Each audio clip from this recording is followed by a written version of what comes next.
Datang Yaris Cross Indah Showroom. Apa beza Yaris Cross dengan Trans? Soalan ni mesti ramai yang nak tahu. Pancing kan Biko buat review Yaris Cross kan. So video ni Biko nak tunjuk kat korang apa yang kat Yaris Cross ada tapi Trans ni tak ada dari segi aksesori dengan features dia. So siapa yang berminat tu tengok video ni sampai habis. Mana yang belum follow Biko lagi, tekan follow dulu. Kita tengok dari luaran dulu. Untuk fan gear, design dia memang dah tak sama lah. Lepas tu kita punya fan gear ada kat depan sini, ada sikit honeycomb. Dari segi belakang, lampu ni sama tapi pampernya korang akan nampak ada tambahan satu ni. Kalau dari segi dalam, kita pakai design piano black dan warna biru.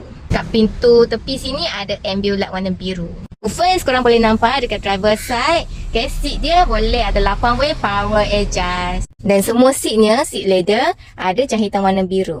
Untuk sport ring dia design macam ni, 18 inch dan dia ada tire pressure warning dekat sini. Boleh nampak terus dekat meter, nanti Biko tunjukkan.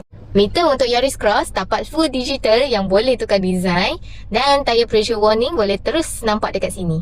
Untuk aspek, ia boleh tapat pedal shift.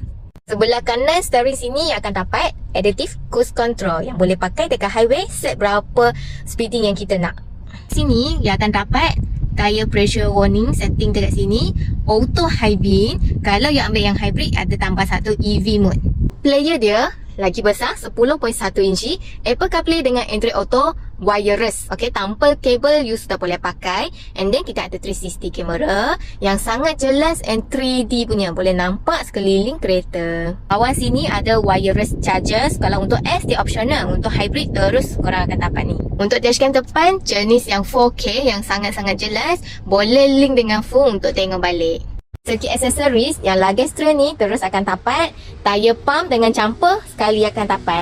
Door visor untuk 4 pintu pun siap pasang dan kilang. Lagi dua barang yang kita tak nampak tapi Toyota Yaris Cross ni akan ada. Satunya VTS, Vehicle Telematic System. Maksudnya dia ada satu GPS tracker dekat kereta. So kereta you bawa pergi mana, you boleh melalui apps Toyota tu dah boleh nampak. Untuk lagi satu, pedal disc operation control.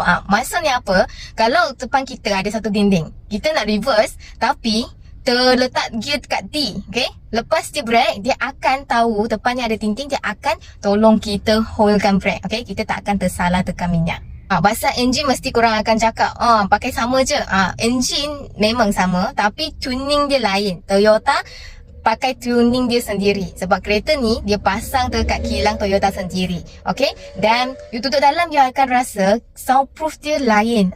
Siapa yang berminat dengan Yaris Cross ni, korang memang kena tengok kereta, kena test ride, baru yang akan rasa difference dia dekat mana.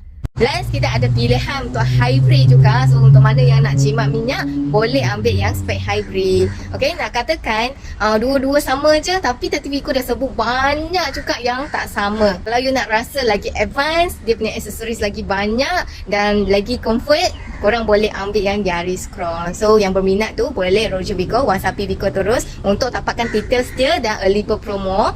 Okay, kalau nak semak kelayakan lu secara percuma pun boleh juga, okay, bagi dokumen dekat Biko sahaja. Ada apa yang nak tahu, boleh komen cerita kat bawah ataupun WhatsApp Biko, lagi cepat reply, okay? Bye.